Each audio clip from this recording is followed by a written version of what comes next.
है everyone, welcome back to my new horror story time. And मैं आज आप सबके लिए एक न्यू हॉरर इंसिडेंट लेकर आया हूँ, एक न्यू रियल हॉरर इंसिडेंट जो आप सबको बहुत मजा आएगा, बहुत क्रीपी है। तो एक ही रिक्वेस्ट है, एंड तक वीडियो को जरूर देखना, आप लोगों को बहुत मजा आएगा। अपने अपने ओपिनियंस कमेंट सेक्शन में जरूर बताना। एंड अगर आप लोगों के पास भी ऐसा कोई भी हॉरर इंसिडेंट है या किसी भी रिलेटिव फ्रेंड का इंसिडेंट है जो आप लोगों को लगता है कि सबके साथ शेयर करा जाना चाहिए, तो ये रही मेरी जीमेल आईडी, यहाँ उसे शेयर करूँ, मैं रीड करूँ एंड ट्राई करूँ कि यहाँ सबके साथ शेयर करूँ। और अगर आप इस चैनल पे नए हैं तो चैनल को यार सब्सक्राइब कर लो, वीडियो को एंड तक देखना, अपने अपने ओपिनियंस कमेंट सेक्शन में जरूर बताना, मैं रीड करूँगा एंड मैं कमेंट्स का रिप्लाई भी करता हूँ। और वीडियो को लाइक और शेयर भी जरूर करना। एंड लास्ट थिंग, मैंने अपना न्यू क्लोथिंग ब्रांड लॉन्च करा है जिसका नाम है लफंगे, एंड मैं वेबसाइट का लिंक डिस्क्रिप्शन में दे दूंगा, कमेंट सेक्शन में पिन कर दूंगा, आप सब वेबसाइट पर जाना। मैंने 2 आर्टिकल लॉन्च करे हैं, 240 GSM का कपड़ा है, 100% कॉटन है और 60% अभी ऑफ पर मिल रहा है। तो एक बार ज़रूर ऑर्डर करना। ऑर्डर करने के बाद, ऑर्डर मिलने के बाद कैसा लगा आपको प्रोडक्ट, कैसा लगा डिज़ाइन, उसको कमेंट सेक्शन में कमेंट जरूर लीव करना, मुझे बहुत खुशी होगी, सपोर्ट करो। तो विदाउट टाइम वेस्ट करें, हम आज का हॉरर इंसिडेंट शुरू करते हैं। आज का जो हॉरर इंसिडेंट है वो मनीषा का हॉरर इंसिडेंट है। मनीषा असम की रहने वाली है। असम में वो अपनी फैमिली के साथ रहती है। उसकी फैमिली में उसकी बड़ी बहन है, उसके मॉम डैड है, ये 4 मेंबर्स हैं मनीषा की फैमिली में। अब बेसिकली जो मनीषा थी वो असम की नहीं थी, वो किसी और स्टेट की थी। जो मनीषा के डैड थे वो गवर्नमेंट जॉब में काम करते हैं एंड उनका ट्रांसफ़र होता है आसाम में, तो इसलिए वो आसाम में आ जाते हैं। आसाम में एक डिस्ट्रिक्ट है गोलाघाट। गोलाघाट में एक जगह उनको जो गवर्नमेंट क्वार्टर्स हैं वो अलाउट होते हैं, और जिस कॉलोनी में वो गवर्नमेंट क्वार्टर अलाउट होता है उस कॉलोनी में उस घर के बारे में काफ़ी अफवाहें थी कि इस घर में काफ़ी अजीबोगरीब हरकतें होती हैं, काफ़ी लोगों ने देखा है, तो वो घर हॉन्टेड है। उस घर में लोग रहना पसंद नहीं करते थे।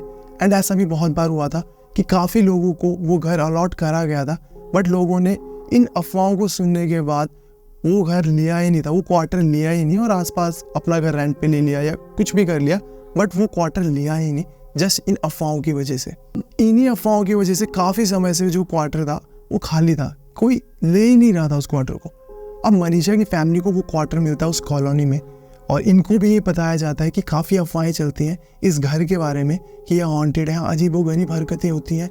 तो बताओ आप लोग रहना चाहोगे? क्योंकि कोई भी डायरेक्ट तो बोलता नहीं है, बट कलीग्स वगैरह आसपास के लोग बताते हैं। तो ये अंकल जो थे मनीषा के फादर, ये इन चीज़ों को बिलीव ही नहीं करते थे एंड इनफैक्ट अपनी फैमिली को बोलते थे ये सब जो भी है ये ना वहम है, या फिर ऐसी चीज़ें हैं कि जिनको तुम जितना सोचोगे उतना ये चीज़ें होंगी, ये असल में एग्जिस्ट करती ही नहीं है। तुम डरोगे तो डरते जाओगे, मन तुम्हारे ऐसी चीज़ें क्रिएट करेगा कि तुम डरते जाओगे। तो इन चीज़ों के बारे में ज़्यादा सोचना नहीं है, ज़्यादा इन चीज़ों को तवज्जो नहीं देनी है, और सब चीज़ें ठीक होती हैं, ऐसा कुछ भी नहीं है। एंड मनीषा के फादर डिसाइड करते हैं कि मैं यहाँ रूम क्वार्टर लूँगा, एंड वो क्वार्टर ले लेते हैं। अब मनीषा की फैमिली में मनीषा की बड़ी बहन एंड मनीषा के पापा, ये तीनों कैरेक्टर्स ऐसे थे जो डरते ही नहीं थे, जिनको डर ही नहीं लगता था, और हॉरर इन चीज़ों में बिलीव ही नहीं करते थे। सिर्फ मनीषा के मॉम ऐसे थे, एक कैरेक्टर जो इन चीज़ों पर बिलीव करते थे, एंड उन्हें लगता था कि ये चीज़ें भी होती हैं, अगर भगवान है तो नेगेटिव चीज़ें भी हैं, वो उनका ऐसा मानना था। उनको थोड़ा डर भी था इस क्वार्टर में जाने के लिए, उन्होंने बोला भी, बट मनीषा के फादर जैसे तैसे कन्विंस कर लेते हैं। अब जिस दिन वो वहाँ शिफ्ट हो जाते हैं, दिन निकल जाता है, सब कुछ बहुत सही रहता है, और पहली रात में उनके साथ अजीबोगरीब घटना घटती है। वो सब खाना खाते हैं रात को, उसके बाद सो जाते हैं। अब सोए हुए में उनको आधी रात को ऐसा फील होता है कि जो उनका मेन डोर था उस पर कोई ना पत्थर फेंक कर मार रहा है, बड़े बड़े पत्थर फेंक कर मार रहा है, बड़ी अजीबोगरीब आवाज़ें आ रही है दरवाजे पे लगकर। और फिर उनको एहसास होता है कि उनके छत पर भी बड़े बड़े पत्थर फेंके जा रहे हैं, लेंटर से आवाज़ आ रही है, टेरेस से आवाज़ें आ रही है कि बड़े बड़े पत्थर गिर रहे हैं। अब अंकल आंटी उठ जाते हैं और वो बाहर जाते हैं देखने कि डोर पर कौन पत्थर फेंक रहे हैं। वो टॉर्च लेकर जाते हैं और डोर खोलते हैं और आसपास देखते हैं कोई भी नहीं होता। वो देखते हैं कि वहाँ पत्थर भी नहीं गिरे हुए हैं, तो ये आवाज़ कैसे आ रही थी? इधर देखते हैं उधर देखते हैं, ना दूर दूर तक कोई है, कोई पत्थर भी नहीं गिरा, तो ये कैसी आवाज़ थी? वो टेरेस पे जाते हैं दौड़ते हुए, टेरेस पर देखते हैं, टेरेस पर भी कोई पत्थर नहीं गिरे हुए, कोई ईंट नहीं है, कोई बड़े बड़े पत्थर नहीं है। वो नीचे आते हैं। अब आंटी बोलते हैं लोगों ने कहा है हाँ अजीबोगरीब हरकत होती है और शायद ये उसी रिलेटेड कुछ हुआ है, बट अंकल बोलते हैं कि शायद आस पड़ोस के घरों में कोई कंस्ट्रक्शन का काम चल रहा था या कुछ होगा। वो XYZ रीज़न देकर कन्विंस करते हैं कि सो जाओ। अब वो जैसे ही सोने जाते हैं 5 मिनट के बाद तुरंत सेम एक्टिविटी रिपीट होती है। उनके दरवाजे पर ऐसा फील होता है, ऐसा प्रतीत होता है कि बहुत बड़े बड़े पत्थर फेंके जा रहे हैं, और वो देखते हैं जाकर, कुछ भी नहीं है। टेरेस पर आवाज़ आती है पत्थर गिरने की, टेरेस पे जाकर देखते हैं कुछ भी नहीं है। आंटी बहुत घबरा जाते हैं, बट अंकल कन्विंस करते हैं कि ये आस पड़ोस में कहीं हो रहा है, हमें ऐसा लग रहा है कि हमारे घर के आसपास हो रहा है। मॉर्निंग हो जाती है और 1-2 दिन बीतते हैं और यही चीज़ें रिपीट में हो रही होती हैं और काफ़ी ज़्यादा बढ़ जाती हैं। अब एक दिन क्या होता है, ये अपने घर के बाहर पर बैठे होते हैं। इनके घर के बाहर, क्वार्टर के बाहर पर थोड़ी सी ना जगह होती है लॉन एरिया टाइप में, उसके साथ बाकी क्वार्टर्स भी होते हैं बैक टू बैक बहुत सारे। अब ये सब अपने लॉन एरिया में बैठे हुए हैं, चाय पी रहे हैं, और इनको फील होता है कि गाय के घास चबाने की आवाज़ आ रही है बहुत ज़ोर ज़ोर से, और इनके आसपास के एरिया में दूर दूर तक गाय है ही नहीं। और ये कह रहे हैं गाय चबाने की, कुछ चबा रही है गाय, घास खा रही है, ऐसी आवाज़ें आ रही हैं। इनको प्रतीत होता है फिर कि इनके टेरेस के ऊपर घोड़ा लेकर कोई जा रहा है, ऐसी आवाज़ें आती है। ये आसपास देखते हैं, घर के आगे पीछे देखते हैं, आस पड़ोस में जाकर देखते हैं कहीं पर गाय हो, कहीं पर घोड़े हो। टेरेस पे जाते हैं, देखते हैं, कुछ भी नहीं दिखता। और उस दिन आंटी क्लियरली बोल देते हैं कि इस घर में सच में कुछ तो अजीबोगरीब हो रहा है, जो सिर्फ हमारा कोई प्रतीत हो रहा है। गाय के घास खाने की आवाज़ कहाँ से आ सकती है जब कहीं दूर दूर तक नहीं है? घोड़ों की आवाज़ कैसे आ सकती है? गेट पे हमारे पत्थर गिरने की आवाज़ आ रही है रात को, टेरेस पे आ रही है, देखते तो कोई भी नहीं है, पत्थर भी नहीं है। तो अंकल फिर भी कुछ ना कुछ कह के कन्विंस कर लेते हैं कि नहीं, ये सब कोई ना किसी वजह से हो रहा है। अब 1-2 दिन और बीतते हैं, अंकल आंटी सब सोए हुए होते हैं। इनके रूम में इनका बेड बीचों बीच होता है, इधर दीवार होती है, इधर डोर होता है। अब अंकल का मुंह दीवार की साइड होता है। अब अंकल की ना कुछ समय बाद आँख खुलती है, वो आँख खोलते हैं, ऐसे सोए हुए होते हैं, वो देखते हैं कि कोई औरत खिंडरे हुए बाल है इनकी तरफ देख रही है, वो इनकी तरफ घूर रही है। और जितनी देर में अंकल रियलाइज़ करते कि मैं सपने में नहीं हूँ, मैं रियल में किसी को देख रहा हूँ जो बहुत स्केरी है। और अंकल जब तक अपनी आंखें ऐसे ऐसे करते, वो देखते हैं कि वो औरत दौड़ते दौड़ते दीवार के पार चली जाती है। अब अंकल एकदम से हैरान होकर उठते हैं, बेड पर बैठते हैं और ये चीज़ रियलाइज़ करते हैं कि अगर मैं सपना देख रहा होता तो मैं अपने आप को मना पाता कि मेरा एक सपना, मेरा एक वहम है। पर मैं देख रहा था, मेरी आँख खुली थी, मैंने देखा कोई औरत मुझे देख रही थी, हंस रही थी और दीवार से कूद गई, दीवार के पार चलेगी। और वो पूरी रात बैठे रहते हैं, सुबह होते हैं अपनी फैमिली को बताते हैं मैंने ऐसा कुछ रियलाइज़ करा, ऐसा कुछ देखा। पूरी फैमिली डर जाती है, मनीषा की बहन, आंटी, सब डर जाते हैं। अब अंकल की लाइफ में भी पहली बार ऐसा कुछ हुआ होता है कि वो बोल पाते हैं कि यार शायद ये चीज़ें एग्जिस्ट करती हैं। अब इनके पास कोई भी ऑप्शन नहीं था, क्योंकि इनको क्वार्टर चेंज होता नहीं, इनको रेंट पे रूम कहीं मिलना नहीं था, नई जगह से यहाँ आए थे, तो इनकी वो मजबूरी थी कि इनको उस घर में रहना पड़ रहा था कि जब तक इनका क्वार्टर रिक्वेस्ट चेंज नहीं हो जाती। अब इनके साथ डेली बेसिस पे अजीब अजीब एक्टिविटीज़ हो रही थी। इनके घर के सामने एक क्वार्टर था, उस घर में एक फैमिली रहती थी। अब उन फैमिली का कोई रिश्तेदार आया था गाँव से और वो पढ़ने के लिए आया हुआ था, उनके घर में जगह नहीं थी। अब मनीषा और के घर में जगह थी, एक रूम खाली था, तो बात करके मनीषा और के घर में रुकवा देते हैं कि यहाँ रुक और अपने कोचिंग सेंटर वगैरह जाइयो, पढ़ाई लिखाई करियो। वो पर्सन आता है, मनीषा और के घर में सामान रखता है और अपना पूरा का पूरा सेटलमेंट करता है रूम में, और रात को उस दिन खाना वगैरह सब खाते हैं और सो जाते हैं।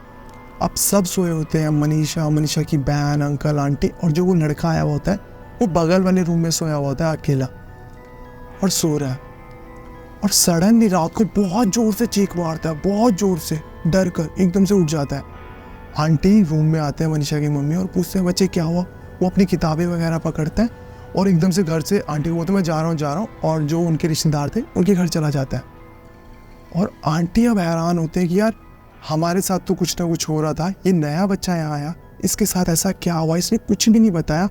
आंटी बहुत घबरा जाती, क्योंकि आंटी को पहले से ही बहुत नेगेटिविटी फील हो रही थी, और वो चीज़ें जो हो रही थी इनके साथ, और अब जो इस लड़के के साथ हुई थी, बिना कुछ बताए चला गया। सुबह होने का वेट करते हैं आंटी, सुबह होते उनके पास जाते हैं, उनके बच्चे को बुलाते हैं और पूछते हैं कि क्या हुआ था रात को, तो क्यों दौड़ा, कुछ तो बता हमें, इतना घबराया क्यों है। वो बता ही नहीं पाता, वो मैं इसलिए आधे वर्ड बोलता रहता है पर वो कुछ बता नहीं पाता। कुछ देर बाद जब उसको आराम से सहलाते हैं, बोलते हैं कि बता, जब वो बताता है कि मुझे सपना आया कि मैं लेटा हुआ हूँ, एक बहुत सुंदर लड़की मेरे पास आई और मुझे बोल रही है कि ये मेरी जगह है, आप यहाँ से चले जाओ। और सडनली मैं लेटा हुआ था, उसका रूप बदल गया, बाल बिखरे हुए हो गए, त्वचा लटक गई, एक अजीब सी औरत बन गई वो, और वो चीख रही है, आंखें लाल हो, मेरे को चीख कर कह रही है मेरी जगह से हट, ये मेरी जगह है, इस जगह को छोड़ के चला जा वरना तो अपनी जान गंवा देगा, इस इलाके से चला जा। और कहता कि मेरी एकदम से आँख खुल गई और मैं ये रियलाइज़ नहीं कर पाया कि ये सपना था, ये रियलिटी थी। वो सब कुछ इतना रियलिस्टिक हुआ मेरे सामने कि मैं ये चीज़ कैलकुलेट नहीं कर पाया मैं सपने में था या मैंने वो सच में देखा। मेरे साथ क्या हुआ मुझे नहीं पता लगा। वो रूम सपने में जो मैंने देखा जहाँ मैं सोया था वो वही रूम था जहाँ मैं एक्चुअल में सोया हुआ था आपके रूम में। और उसने अपना सामान वगैरह पैक करा और वो वहाँ से चला गया रिश्तेदारों के घर से भी, ये भी नहीं कि वो किसी इलाके में रहने गया, वो अपने गाँव चला गया। अब आंटी ये सोचकर परेशान थे कि उसके साथ इतना क्या हुआ होगा कि वो घर छोड़कर, अपने रिश्तेदार छोड़कर, इलाका छोड़कर अपने गांव चला गया। इतना घबराया हुआ था। जिस तरीके से वो बता रहा था कि वो सब मेरे साथ रियल में हो रहा था बट मैं सपने में था और मैं नहीं बता पा रहा हूँ वो सपना था या रियल था। आंटी बहुत घबरा जाते हैं। अब 1-2-3 दिन और बीतते हैं, इनके साथ अजीब अजीब हरकतें हो रही होती हैं। आंटी किचन से रूम की तरफ आ रहे होते हैं और आंटी को एक झलक ऐसी दिखती है कि कोई औरत खड़ी हुई थी। और जैसी ऐसे देखा कि मैंने किसी औरत को देखा और एकदम से ऐसे दोबारा देखा तो वहाँ कोई नहीं था। वो पल था कि आंटी ने अब किसी को देख लिया था। इतना स्कैरी था कि वो भूल नहीं पाए। उन्होंने अंकल को बुलाया, उन्हें बोला कि मेरे साथ ऐसा ऐसा हो रहा है। तो उन्होंने बोला कि हाँ हम जल्दी इस घर को चेंज कर देंगे, कुछ दिन की बात है। अंकल किसी सामान को लेने के या किसी ऑफिस के काम के चलते वो घर से चले जाते हैं, शहर से बाहर जाते हैं। आंटी, मनीषा की बड़ी बहन, तीनों घर पर होते हैं और तीनों सोए हुए होते हैं। आंटी बेड पर बीच में सोए हुए होते हैं और बगल की 2 साइड पर वो दोनों बहनें सोई हुई होती हैं, मनीषा और मनीषा की बहन। अचानक ही रात को आंटी बहुत जोर जोर से आवाज़ें मारने लगते हैं, बहुत जोर जोर से चीखने चिल्लाने लग जाते हैं। अब मनीषा और मनीषा की बहन मम्मी को बोलते हैं, रोकते हैं और वो बहुत जोर जोर से चीख रहे होते हैं, अजीब अजीब हरकतें कर रहे होते हैं और ऐसा बोल रहे होते हैं कि जो जोत है ना घर की, जो अगरबत्ती है, इन सब चीज़ों को मैं खा जाऊँगी, धुआं मैं उसको खा जाऊँगी, अगरबत्ती को खा जाऊँगी, जोत को खा जाऊँगी, ऐसे ऐसे बोल रहे हैं। अब उन पे इतनी आफत आ जाती है, वो रिश्तेदारों को, पापा को कॉल कर देते हैं, मनीषा और मनीषा की बड़ी बहन, और मम्मी को बेड पर बांधना पड़ जाता है रस्सी से, इतनी आफत आ जाती है। आस पड़ोस वालों को बुलाते हैं। अब इनके पड़ोस में एक व्यक्ति ऐसा था जिसको इन चीज़ों की नॉलेज थी। वो पानी लेकर आता है, उस पानी में कुछ मंत्र बोलता है, मंत्रों के साथ आता है बोलकर, और आंटी को बोलता है कि इस पानी को पियो। अब आंटी एक डिफरेंट आवाज़ में बोल रहे हैं कि तूने जो भी पानी में करा है वो मत कर, सिंपल पानी लेकर आ, मैं पीऊँगी, मैं इस औरत को छोड़कर चले जाऊँगी, मैं कुछ नहीं करूँगी, बट सिंपल पानी लेकर आ। और एक डिफरेंट आवाज़ में बोल रहे हैं। और वो बंदा बोलता है ठीक है। वो जाता है किचन से, वो मंत्र ही बोलकर लेकर आता है और उसको बोलता है कि ये सिंपल पानी है। और वो आंटी जैसे पानी पीते हैं बेहोश हो जाते हैं और ऐसा हो जाता है कि बस वो बेहोश हो गया, कुछ भी नहीं हुआ है। अब जितनी देर तक उनको होश आता है, उनके हस्बैंड पे आ जाते हैं, मनीषा और मनीषा की बड़ी बहन के पापा भी आ जाते हैं। अभी आस पड़ोस वगैरह में पता करते हैं कि क्या चल रहा है इस घर में। हमने कभी ऐसा सोचा भी नहीं था, ऐसा कभी देखा भी नहीं है। इस कदर हमने इस घर में देख लिया, मैंने खुद ने, अंकल ने उस औरत को दीवार से कूदते हुए देखा है, छत पर आवाज़ आ रही है पत्थरों की, गाय की, घोड़ों की। क्या हो रहा है इस घर में? आस पड़ोस से पता चलता है कि ये पूरा का पूरा एरिया शमशान घाट पर बना है, तो पूरी कॉलोनी शमशान घाट पर बनी है। और जो घर था जहाँ किसी की चिता जली होगी, जो घर था मनीषा औरों का, वो एक्टिव है अभी भी। उस घर, जो क्वार्टर बना, जो भी वो बना, वो वहाँ कब से देखी जा रही है, कब से अपनी उपस्थिति का परिचय देती रहती है, वो दिखते रहते हैं, आवाज़ आती है। कितने लोगों को ये चीज़ फील हुई है, कब से ये क्वार्टर खाली था। तो एक्चुअल में जो उस घर के नीचे दबी हुई थी या जलाई गई थी, वो आज तक उस घर में ही है। तो वो ये सब सुनकर डर गए। वो किसी ब्राह्मण को लेकर आए घर में। अब उन्होंने अपना पूरा प्रोसीजर करा, पूरा पता करा। जब ब्राह्मण इन सबसे पूरी बात बताई कि ऐसे से दिख रहा है और ये शमशान घाट पर बनी हुई है जगह और ऐसा सा बताया गया है कि देखी गई है, तो उन्होंने बताया कि वो इसी घर पर है, एक्टिव है। उन्होंने अपना पूरा प्रोसीजर करा, अपना पूजा पाठ हवन सब कुछ करा, शांति पाठ रखा, उनके लिए रखा और उनको शांत करा जैसे तैसे, जो भी वहाँ का साया स्पिरिट था। और वो सब शांत होने के बाद एक्चुअल में इनके घर में सब कुछ होना बंद हो गया और मंथ पूरा सही गया। और मंथ के बाद जो मनीषा के फादर थे, उनकी प्रमोशन होगी। अब उनको जो क्वार्टर मिला था अभी, उससे बड़ा क्वार्टर मिला, इसलिए उनको अलग जगह पर क्वार्टर लोकेट हो गया और वो वहाँ से शिफ्ट करके वहाँ चले गए। उसके बाद उनकी लाइफ में कभी कुछ भी नहीं हुआ। वो उसी एरिया में किसी और जगह गए थे। जब बाद में उन्होंने पता करा तो इस क्वार्टर में एक नई फैमिली आ गई थी। वो फैमिली कुछ भी फेस नहीं कर रही थी। मतलब जब मनीषा की फैमिली ने यहाँ वो मंत्रोच्चारण, हवन, पाठ, पूजा सब कराए, शांति पाठ कराया, उसके बाद एक्चुअल में यहाँ सब शांत हो गया था। जो भी वो औरत थी वो दिखना बंद हो गई, वो डरा रही थी, हॉन्ट कर रही थी, वो सब बंद हो गया। तो वो घर एक्चुअल में हॉन्टेड था। अब इस पूरे इंसिडेंट से मनीषा की फैमिली, मनीषा के फादर के साथ ऐसा हुआ कि अब कभी भी वो जाते थे किसी अकेले एरिया में तो अंधेरा हो जाता था, वो बोलते थे कि अकेले जाने में उन्हें डर लगता था कि नहीं, अब मुझे पता है कि एक्चुअल में ये चीज़ें एग्जिस्ट करती हैं, तो मैं अपनी लाइफ रिस्क पर क्यों लगाऊं। मनीषा की बहन आंटी पहले से मानते थे, उनका विश्वास बढ़ गया, पूजा पाठ बढ़ गया, भगवान की तरफ आस्था बढ़ गई, घर में पूजा पाठ करने लगे, इन चीज़ों में बिलीव करने लगे। कहीं भी घर ले रहे हैं तो पहले गृह प्रवेश करा रहे हैं, पहले पूजा करा रहे हैं, सारी जितनी भी चीज़ें होती हैं वो सब पहले फॉलो कर रहे हैं। मतलब इस लेवल पर उनका विश्वास बढ़ गया था उन्होंने, क्योंकि ये चीज़ फेस करी। एंड अब आप लोगों का क्या ओपिनियन है इस इंसिडेंट के बारे में, कमेंट सेक्शन में मुझे ज़रूर बताना।